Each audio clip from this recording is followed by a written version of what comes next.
Le petit garçon était né tireur d'élite. Même les yeux bandés, il pouvait atteindre 10 fois le centre de la cible d'affilée. Tous les experts présents furent stupéfaits. Ce jour-là, le petit garçon et sa sœur étaient venus participer au concours familial de fléchettes. Ils virent sur le mur une cible ayant reçu plus de 9000 tentatives ratées, sans qu'aucune n'atteigne le centre. Le petit garçon prit alors une fléchette et la lança vers la cible. Bientôt, quelqu'un remarqua qu'un tir avait atteint le centre. Le patriarche de la famille Xiao, choqué, envoya aussitôt quelqu'un chercher l'expert responsable. À ce moment-là, le petit garçon s'avança. Il déclara que c'était lui qui avait atteint le centre de la cible. Mais en entendant cela, tout le monde se moqua de lui, le traitant de vantard. Refusant d'accepter ces moqueries, le petit garçon les défia en duel. Sa sœur lui conseilla de ne pas agir sur un coup de tête. Mais le petit garçon afficha une confiance absolue. Il affirma qu'il ne perdrait pas. Alors, l'héritier de la famille Xiao engagea un duel avec le petit garçon. Il utilisa la technique ancestrale de la famille Xiao, le lancer inversé de fléchettes.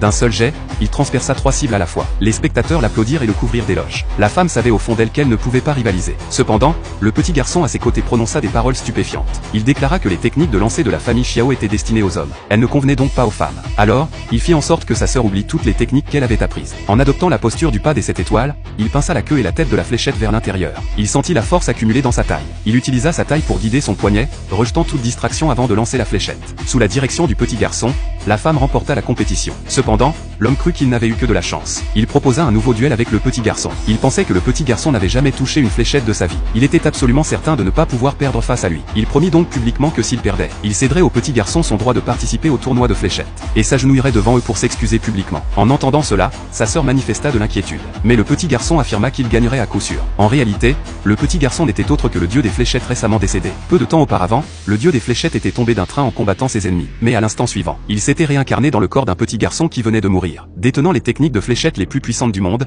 il ne craignait aucun adversaire. Après avoir pris connaissance des règles du concours, l'homme lança sa fléchette le premier. D'un seul jet, il atteignit 4 fois le centre de la cible. En voyant cela, tout le monde pensa que l'homme allait sans aucun doute remporter le tournoi. Voyant que la famille Xiao maltraitait sa sœur et lui-même, le petit garçon décida d'utiliser ses véritables compétences pour leur faire admettre leur défaite sans contestation. Alors que tout le monde doutait encore de ses capacités, le petit garçon se banda les yeux avec un tissu noir.